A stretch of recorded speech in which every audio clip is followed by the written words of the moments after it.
Welcome to a solitaire review of the very cool Vive l'Empereur from Blue Panther Publishing. This game is designed by Herman Luttman. You can see that here.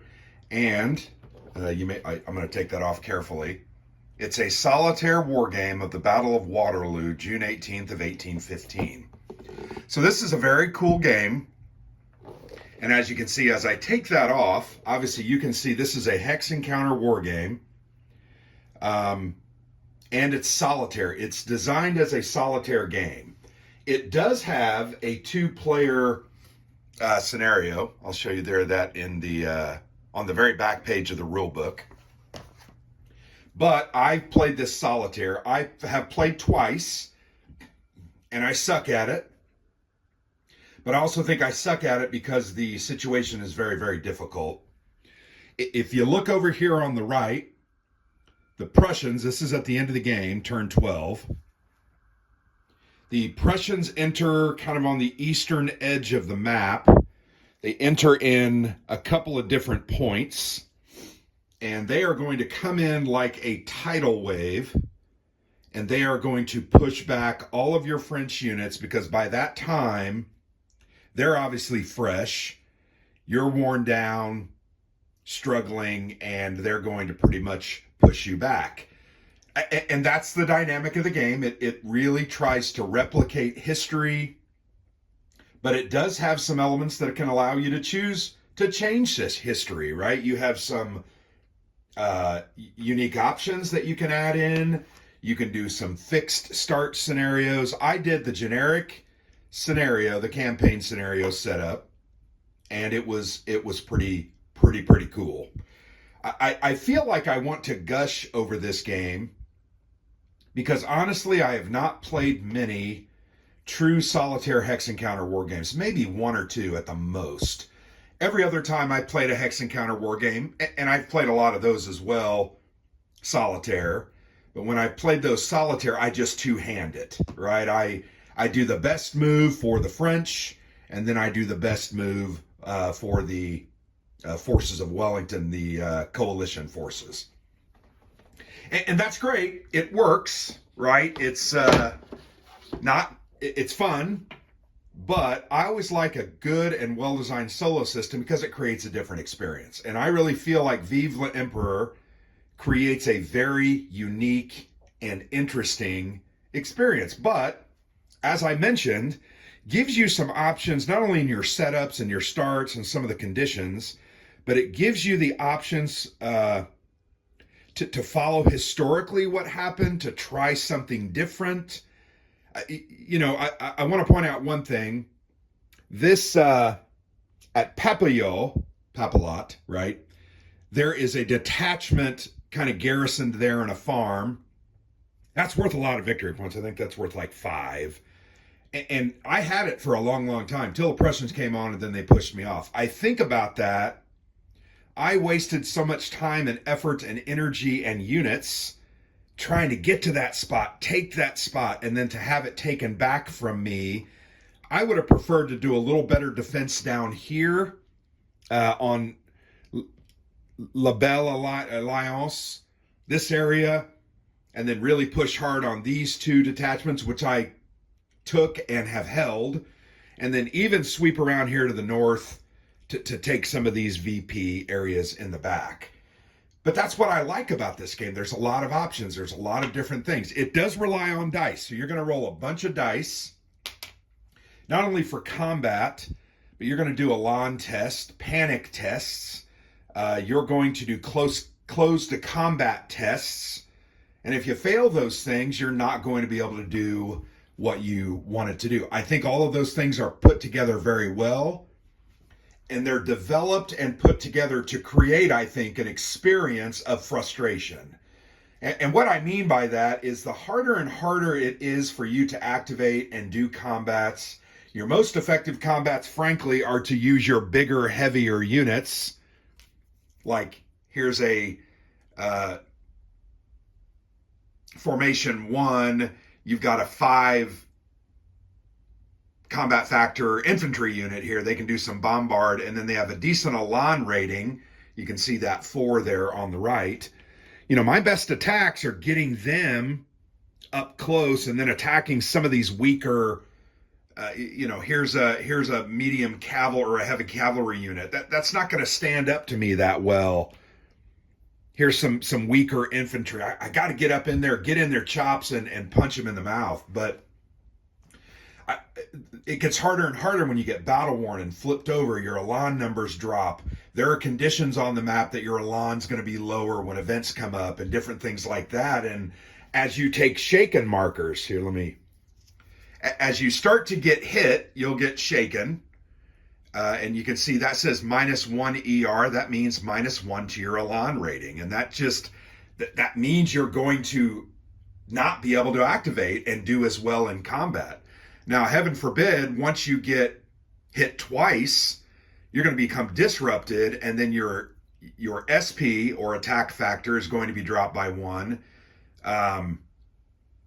Your bombard factor, artillery factor, which is your middle number, will be dropped by 1, and then your elan rating is also going to be dropped overall by 1. So it's not a cumulative -1 and -1 or -2.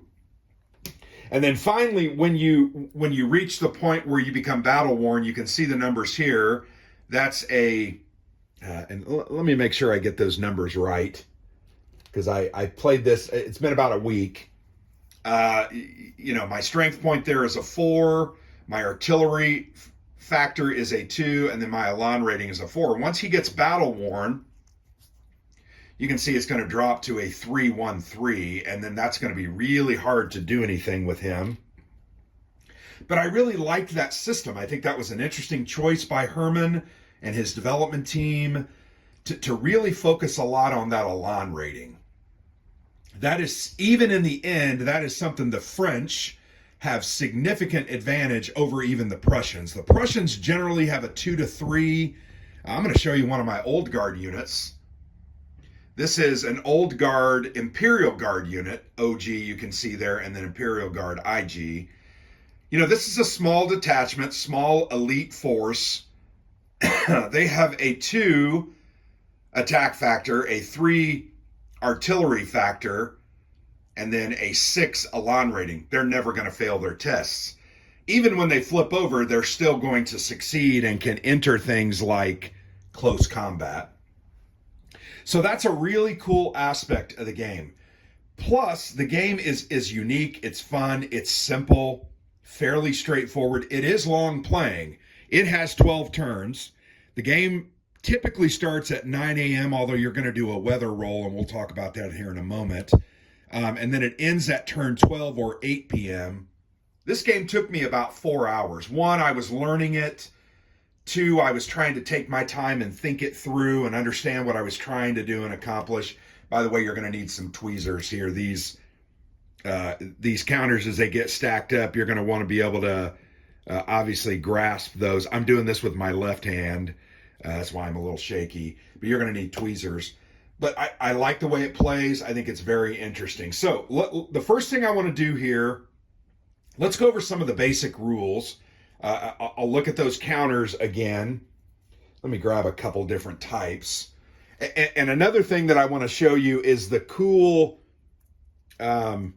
design choice for the information on the different counters that is going to aid you in the play of the game.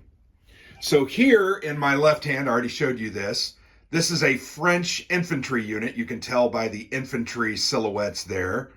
That's its formation number. This is a chit pull game, so that when the number 1 chit is pulled from the chit cup, you're going to be able to activate all 1s on the board and take your actions.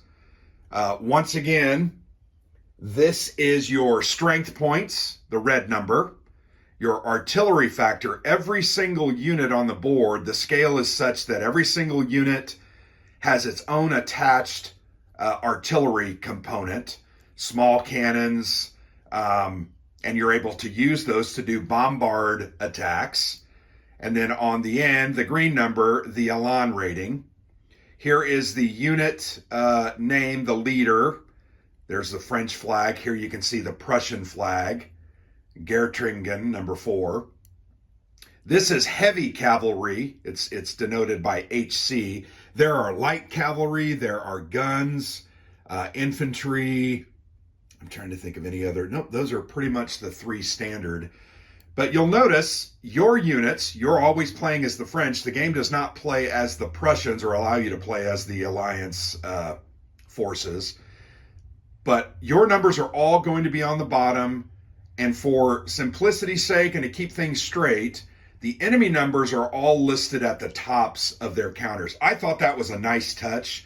I also thought it was a nice touch to make the strength points red, the artillery factor black, and then that Elan rating green. And it's a little bit hard. I'll get really close. You can see that very clearly once you get close up. I also really enjoy the unit silhouettes. It's very easy to see that when you're looking over them on the board. There you can see there's a look at the cavalry. And I just think that's an interesting choice to have the AI units have their stuff at the top. So that's a look at the units themselves. Real quick note about these red cubes. These do not come in the game. I took them, I put them out because those are all victory hexes. So in the game, you're trying to score better than historically. Here, let me show you the scoring sheet. And I didn't do that well in either of my full playthroughs, and that's all right. I did better in the last one. So here you're trying to catastrophe is 0 to 3 VP. That's the historical result. The way the game is set up, I'm not sure it's really getting just 3 VP. I think you don't know what you're doing. That would be my opinion. 4 to 7 is a major defeat. 8 to 11, a minor defeat. 12 to 15, a standstill. My first game, I got a minor defeat because I wasn't aggressive enough. I did not take any of these lines of communication on the north side, nor did I control any of these access points on the roads. Those are worth like 6 points total. And then controlling these is like, I think this one's 6 points. Those values are listed right here. So Hougoumont is worth 6 VP. That's Hougoumont right here. Controlling La Haye Saint is 4. That's right there. I controlled La Haye Saint. And then Papillote or Papillot is only worth 2. So that's one is not really as concerning. You really need to focus on these and get a couple of these and then retain these. And I actually think you can do better than expected. My last game, I actually got, I think it was 18 victory points. So I got a minor victory. And I actually would have had, I think I would have had 21. But at the very end, one of the Prussian attacks got amazing die rolls and crushed one of my old guard units, which basically took away, I think it was like 3 victory points. For each old guard, 3 victory point. He flipped me over to my battle-worn side, and I lost 3, so that took me down to 18. But that's what you're trying to do. You're trying to just kind of do better than historical, and I'm telling you, you can do it with smart play. You can do it with using what you have at your availability correctly and playing the game right. So this, once again, end of the game state. Typically, the French forces kind of all line up here, and then all of the, at least the coalition forces are up here, and then the Prussians don't come into the game until typically around turn 8, 9, and 10. Sometimes it might be as early as 7 or 8, but that's determined by some die rolls. We'll go ahead and cover that here. Actually, let's go ahead and cover that while we're talking about it. So this is the turn chart. The first turn is going to start there, and what you're going to do on the first turn, until you overcome it, you're going to do a weather roll. So you need, in order to start the game, you need to roll a 5 or a 6 on this die. So we're going to go ahead and roll a, all right, so I rolled a 1, so that's a failure. Now I'm going to push down to turn 2. Nothing happened. And I'm going to roll again, needing a 5 or a 6, but this time I'm at a +1 DRM, and that's going to continue to climb. All right, so I rolled a 6. So luckily, the game is going to start on turn 2. Now, the last play where I got 18 victory points, I started on turn 3. So I'm getting an extra opportunity to start earlier. Now, if I had missed that roll, we would have added +2 to the next time.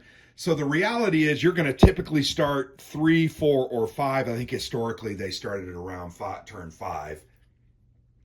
So that's an interesting element. I'm going to go ahead and put, and I may have these wrong, so don't hold this as the gospel. I think they start here.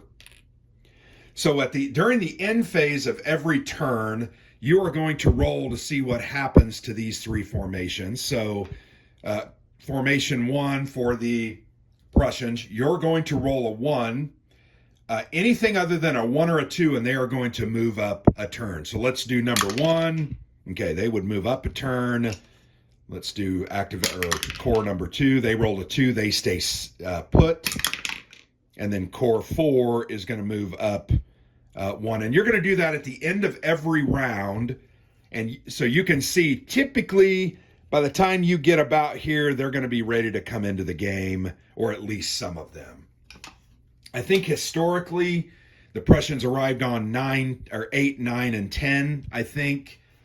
So that's an opportunity to get a little more time, a little more breathing room, and the ability to kind of push everything back, gain these, shore up your defenses, and go from there. As is typical with Herman Luttman games, this is a chit pull activation game. So you're going to have a various number of formations that are in this cup, and there are going to be a couple of formations added as you go throughout the game. But you can see the light red one, and those look pink to me, but they're supposed to be light red. Those are the coalition forces, and the light blue are the French forces, and then you've got this pinkish Wellington color. That is a leader action. It's called Old Nosy. You also have a Prussian commander activation in there that you're going to have to deal with because, man, those are brutal because they basically activate everything on the damn board, and it really kind of sucks. And then you also have 2 of these Napoleon commander in action chits. So you're literally going to reach into that cup, you're going to draw that out, and you're going to activate whatever formation is pulled out. So that's the way the game activates every turn. The game is going to go until that cup is empty. Nice TPA mug, by the way. Then you're going to do the end of round stuff, and then you're going to put all those chits back in, shake them up, move the turn marker, do the end turn roll for the Prussians, whether they arrive or not, and then you're going to start pulling those chits again. So it's kind of cool. There's a lot of unknown in what formations are going to activate. There are typically more coalition activation chits in the cup than there are French. So I always feel like I want the first couple of chit pulls to be coalitions so that I can then plan and react to what they are doing. But that's the way the game works. Herman loves chit pull. I always feel like chit pull is a great way to play the game or play games because it's just unknown who is going to activate and when. So that's a nice part of the design. The other thing I want to point out is the movement rules. And then we'll talk about the solo AI bot here just a little bit. I'm going to turn to the movement. Movement is very, very simple, but it's specific.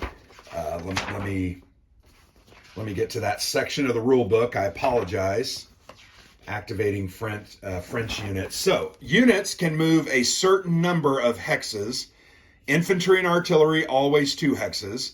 Heavy cavalry can move 3. Remember, HC is a heavy cavalry. I don't think I showed you a light cavalry. And then light cavalry, LC, can move a total of 4 hexes. You can also do, and you're going to have to do this from time to time, the player may increase the unit's movement allowance by 1 additional hex, but it must then take an Elan test. If the test has failed, the unit takes 1 step loss. In this game, a step loss is just adding one of these condition markers. Shaken is first, disrupted is second. When you take your third, you're going to flip over to your battle-worn side. That's the battle-worn side, that gray stripe. And then you're going to start that process again. Shaken, disrupted, and then finally on your final hit, 1, 2, 3, 4, 5, your sixth hit, that unit will be eliminated. But this is key to the game. If you are not pushing your units, particularly some of your better units that are in the back and need to get up to the front, you're not going to do well. The other thing that with movement you need to understand is there is several different types of terrain. There are roads that don't really give you any movement advantage, except they ignore things like woods that can slow you down. When you go down a road on a ridge or up on a ridge, that's going to take you an extra movement, so that costs 2. You will find that a lot of your units that only have 2 movement, they start adjacent to this. That's 1 movement. They won't have enough movement to end up going down that hill. So you've really got to plan this out and try not to get in your own way so that you can move the way that you need to. Difficult terrain. A unit must stop moving when it enters a woods building or walled building, except when following a road. So remember I said the woods, the cities, the walled buildings, those things are going to slow you down. Units also have to stop when they come into a hex that is adjacent to an enemy unit, with the exception of a cavalry charge. The unit may move away from an adjacent enemy unit, but must stop if it again moves adjacent to the same or different enemy unit. So if, let's say this guy is here, he's adjacent to an enemy unit, I can move there, but then I have to stop. He only had 2 movement, so that's doesn't really count. But those are interesting, and those are very important aspects. If a unit moves from flat elevation to a ridge elevation, that hex counts as 2. If a unit has only 1 hex remaining, it can't move. So I already told you that. You also cannot cross rivers. You cannot cross over. You have to cross over where there are roads going over in the form of bridges. So that terrain becomes a significant element. And you've got to remember that roads going through those types of terrain eliminate that. So I made the example, I told you wrong. If you're on a road, you can go ahead and move down that slope. But if you're moving here to go down this slope, you're going to have to stop and not have the movement that you need. Unit stacking is another very important element. I'll show you here. This is a full power. This is a part power unit. Most of my other guys were dead. They kind of got killed. Very, very, very bloody. So here are units from 2 different formations, but what I want to show you is on the Friant Imperial Guard Old Guard unit, you'll notice there's an asterisk above the 3, which is their attack, strength points. That means that is a free stacking unit and can ultimately stack with a big unit. So these 2 guys could stack together and be in the same hex. 2 of these units, though, cannot stack together without that asterisk. That's an important part of the game, becomes a tactical puzzle for you to work out, and you need to work on that that element. I think that's everything else I wanted to talk about with movement. But it's a key part of the game, and I think that's one of the things I fell in love with the game is the concept of maneuver, getting units into proper position so that they can do the most effective attacks, do what you need to do, etc. Cavalry charges are very, very powerful. So I'm going to show you I think this is my best cavalry unit, Lefebvre Desnos Imperial Guard Light Cavalry. They have a 5 strength point, a 4 bombard factor or attack or artillery factor, and then their elan number is a 5. This is a unit you're going to use typically to do a lot of charges. Now, light cavalry don't get to add any additional die, but because this guy has 5 strength points, he would roll 5 die when he is doing a cavalry charge. Cavalry charge, you can do 2 hexes away and then attack. Very, very important to remember that and take advantage of that. A heavy cavalry unit, here I'll show you this one, sorry. A little bit smaller attack or strength points, same bombard value. Their elan rating is a little bit better. When they do charges, cavalry charges, they're going to get 2 extra dice. So this guy would roll 6 in combat, 4 for his strength points, and 2 for being a heavy cavalry. The only problem with cavalry charges is you're always going to take a shaken result on that unit, whether they get hit or not. So you're going to have to some turns charge with that, and then next turn you might have to rest to get rid of one of those because you can't risk losing some of those cavalry, particularly on these flanks. Those cavalry can roll up straggling units, get out here. You can see I got out here and I took 1, 2, 3, 4, 5, ultimately 6 extra victory points. And these guys were slow in reacting the AI and couldn't get out there to stop me. So that's movement. Now let's talk about combat. There's a couple different types of combat, and I'm going to show you the great player aid. There are a couple player aids in this, and they are done very, very well. So this player aid has sequence of play. It shows the different tests that you take. Elan tests. There are panic tests. That's when you take enough hits to flip your unit over to its battle-worn side. You're going to have to do a panic test, and you have to roll equal to or less than your Elan number there on the right. So you can see this old guard unit has a 5 when it's battle-worn. That's not going to be much of a problem. But yeah, and then there are retreats. If you fail a Elan test, if you fail, you just can't attack. Activations, there are a couple. Oh yeah, I'm sorry, I forgot that rule. That's actually a very good rule. If you draw a French activation unit, well, I didn't draw a French activation unit, you can actually decide, you know what, I don't want to go this turn. You're going to hold on to that in your hand, pull the next one, and that's called the Napoleon has humbugged me by God. You may hold 1 French corps activation marker plus any of your Napoleon commander markers, which are there. I found myself doing that quite a few times, and that was important because, once again, sometimes you want them to move into you and then you want to attack them or bombard them the best that you can. Movement we already covered. Bombardment. There are a couple of different attack types. Bombardment is one you're going to use quite a lot. Close combat with infantry you're going to use a ton. And then cavalry charges are on this bottom part.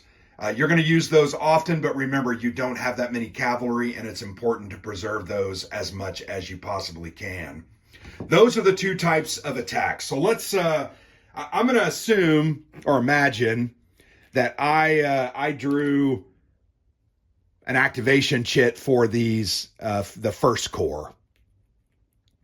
All right, so I'm going to show you how a bombard works. So I've got a heavy artillery gun here. It's going to do a bombard of 3 dice. It is heavy, but then you're going to modify it by a couple of different things. So I'll show you here. Here's the ranges. That heavy has a 4. I'm going to shoot right next to me. Plunging fire is firing downhill, like from a ridge onto a unit on a flat. That doesn't happen a ton, but does happen. Point blank, you're going to get an extra die. And then target in the square is if a target is infantry and clear and adjacent to enemy cavalry. That's not the case here. They're in wooded. The target number is what the terrain around it is. So for a woods, we're going to have to roll a 5, and this has nothing to do with Elan rating or any of those tests. We're just going to roll our dice. So I'm going to take 3 blue dice for my heavy cannon. I am doing adjacent fire, so I'm going to take a 4th die at +1. And our target number here is a 5 because Braun is in a wooded area. So I'm gonna roll. I accidentally rolled it. That was kind of funny, moving that in there. So my target number is a 5 or higher. All right, so this is not a great roll, but it's going to get me 1 hit, which is really all that you need. Target number is a 5. Any number that is over that target number is a full hit. So I have a 6. That's a full hit. Any number under that target number is a nothing. Let's assume I had rolled a 5. That 1 5 is a partial hit. So right now I have 1 full hit and a partial. If I had rolled a second 5, I can add 2 partial hits together to make 2 hits. Now, bombardment attack, you're only ever going to do one hit to any units that you attack. So I'm going to go ahead and apply a shaken result to that artillery. And that was a worthwhile attack because what I'm trying to do is kind of soften them up for a potential close combat. All right, so I'm going to show you a close combat. This one isn't going to be great because I'm going into guns and this guy's not that good. Let me give you a better guy just to give it a little more. I want this to be a good example. I don't necessarily need my best guys, but I'm going to take Faye over here. All right, so I'm going to show you a close assault with infantry. So I have to do an Elan test. I have an Elan of 4. I'm going to roll to determine if I can even do that close combat. Okay, I rolled a 4, which is equal to or less than my Elan rating. I can do the close combat.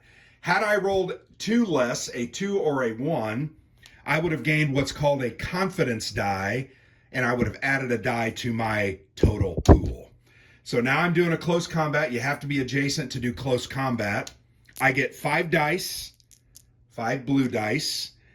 All right, so the enemy is going to add their strength points and their bombardment number in dice. So they're going to roll 6, 2, 3, 4, 5, 6. So not a great example, but I'm outnumbered 5 to 6. We're going to go ahead and roll, and the target number that I'm looking for in a close combat is equal to or adjacent, or equal to or less than their Elan number. Okay, yeah. So it's 5 to 6. The only thing that I forgot to add was my enfilade attack. I get a +1 die per friendly unit adjacent to the defender. I have one other unit adjacent to the defender, so I'm going to get a 6th die. That's why sometimes movement is important and making sure you have units, say here, well, that's across a river, but you understand what I'm saying. I would have got 2 die, and you can only ever get a +2. So we're 6 dice to 6 dice. My target number is a 3. He's going for, his target number is a 4. All right, so we rolled all those dice. Yikes, I rolled really well. He rolled pretty well too. I'm going to take those dice out just to show you. All right. So I'm going to take his dice out. That my Elan was a 4. So 3's missed. He rolled a 1 and a 2. So this actually worked out really well for me. Different than bombard attack, when you do close assault, you're going to take hits for every single die that hits up to 3. You can't do more than 3. All right, so once again, my target number I was looking for was 3 or higher. You have to go higher than, as opposed to a Elan test, equal to or higher than. So you can see I have 2 6s, 2 5s. Those are 4 hits. I have a 4, which is a hit. That's 5 hits. And then this 3 is a 1/2 hit, so that doesn't count. He rolled a 6 and a 4. That's 1.5 hit, or just 1. So now we inflict damage. He is going to take, once again, the max is 3. So we're going to apply a shaken result. We're going to flip that over to apply as the second hit, a disrupted result. Then the third hit will actually end up flipping that to its battle-worn side. There you go. Now that battle-worn side, because he flipped over, he's going to have to retreat an additional hex, but he's already going to have to retreat 2 hexes. So he's going to flip over and then have to retreat a total of 3 hexes. So he's going to kind of be out of the battle, and he's very damaged. They only hit me with 1. So I'm going to take a shaken marker, and my guy moves into that area. I need to get rid of that shaken marker. So I take that area back and kick out those Prussians. So that's the way a close combat works. That's going to happen often. You're going to do that a lot. Cavalry charges are the same way. The only other thing is when cavalry charge infantry, they're going to have to do an Elan test. If they roll and pass, less than or equal to their elan, they're going to get a +2 for their target number. If they fail, they're going to be a -2 for their elan number, and that's going to make it easier to hit those. Heavy cavalry get +2 dice. Defending artillery always decreased by -1 ER. For a cavalry charge, that wasn't a cavalry charge, that was an infantry close assault. And then once again, charging cavalry will suffer 1 additional step loss after combat resolution. So pretty simple. That's the way combat works. It's very fun, but it can be very involved. I have this white die out on the table because a lot of times I want to, if it's a heavy cavalry charge, I'm marking, they failed their panic test, and they may go from a 2 elan down to a 1 or a 0. You never go lower than 1 or higher than a 6. So my target number would be a 1. I'm going to put that there, reminding myself, hey, I have to roll 1s, 1 or higher to get hits, which is going to be every die, obviously. So that's the way close assault. Cavalry charge is a little bit different with that panic test. You get the concept. Very fun, very involved, very interesting. I thought very well done. Rallying, you can take a rally action. You're just going to remove a shaken condition or flip a disrupted over to a shaken. So you're going to end up doing that often with your guys as their activation. So when you activate a formation, you're going to activate every single unit in that formation, and they get to take an action. Move, bombard fire, close assault, cavalry charge, rally. Those are kind of the 5 actions that you can take. So that covers your player actions and how that game works. We've talked about movement, terrain, some of the goals that let's talk about the AI for just a moment. All right, so there are 2 player aids here. One is called the Anglo-Allied Prussian Corps activation table. The other one is the commander activation tables. This is for when you draw these commander chits. So when I draw Blücher, not Napoleon. Well, actually, when I draw Napoleon, that's what I get to do. But when I draw Blücher out, I'm going to do what it says here for Blücher. So I'll show you what happens with Blücher as an example. So I just pulled the Blücher attachment. At the start of the game, the first 6 or 7 turns, there will be no Prussian units on the board. So all you're going to do is roll 2d6. You will need to roll 1 of each color. So the blue is first. It is its 10s number. The other red 6-sider is its 1s number. So this is going to generate, this is called a D66, right? 2 to 66 is your result. You're going to roll that. I rolled a 6 for the 10s and a 4. That's a 64. So you're going to come here. A 64 is bad day for Napoleon. What's going to happen is you're going to reach into the draw cup, pull out the Napoleon Commander activation chit, and you're going to throw that out of the game. There are 2 of those in this cup to start the game.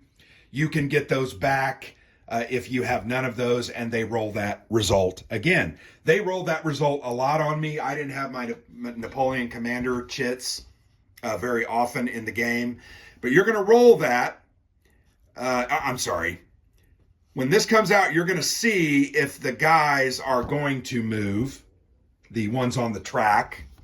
And then you're going to rally 1 Prussian unit that has the most hits. There's no Prussian units on the board at the start. But then you're going to follow all of these different commands, and they're really pretty simple. Like this one says revenge.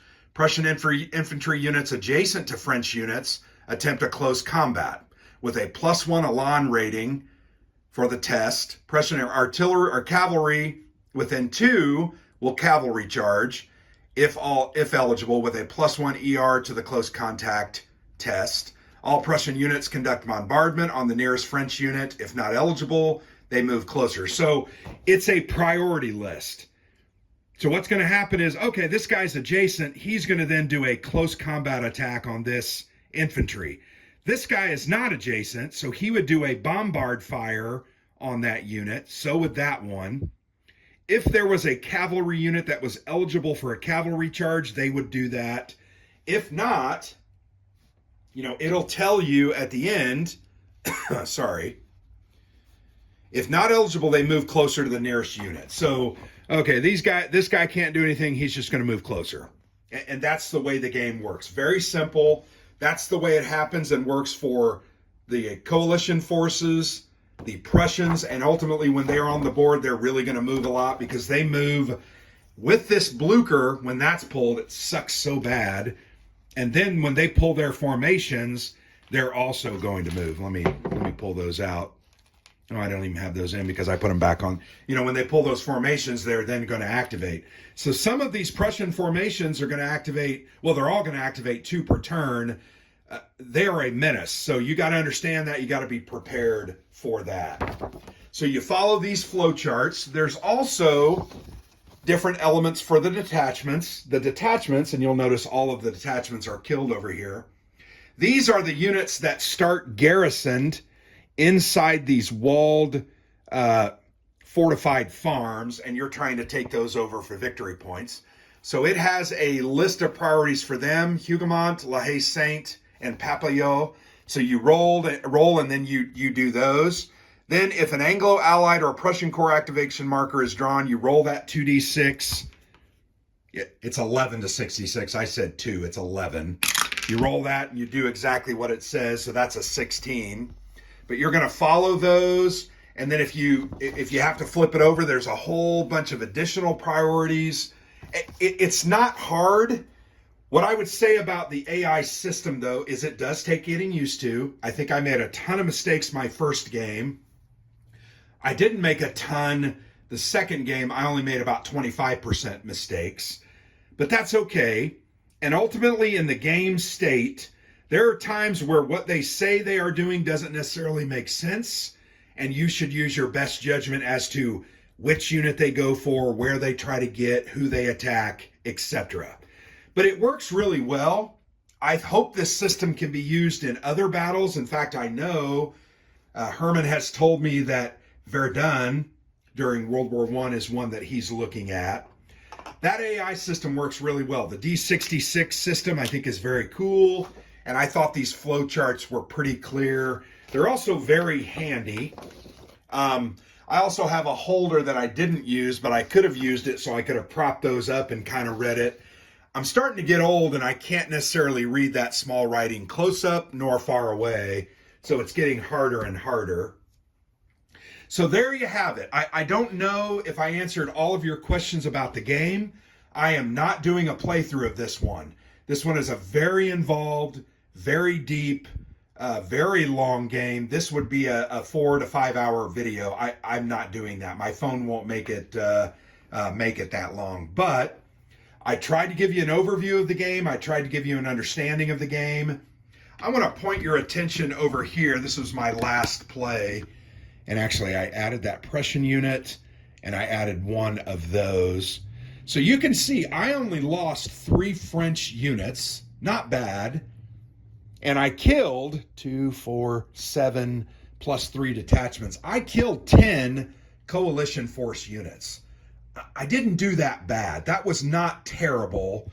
Some of these, and then when I got battle-worn units, I started moving them off so that they wouldn't get killed. And I tried to use them where I could. So I didn't do terribly. I think this game's great. I really enjoyed it, had a good time with it. This is printed by Blue Panther.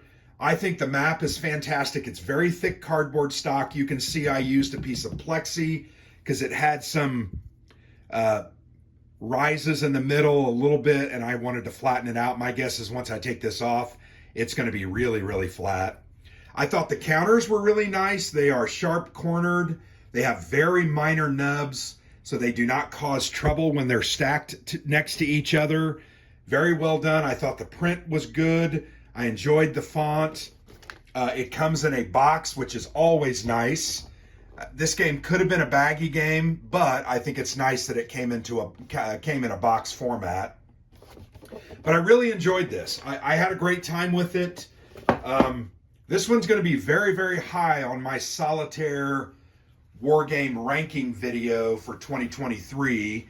And I cannot wait to play future games in this series. I really hope that Herman does some additional games, because I definitely want to play those.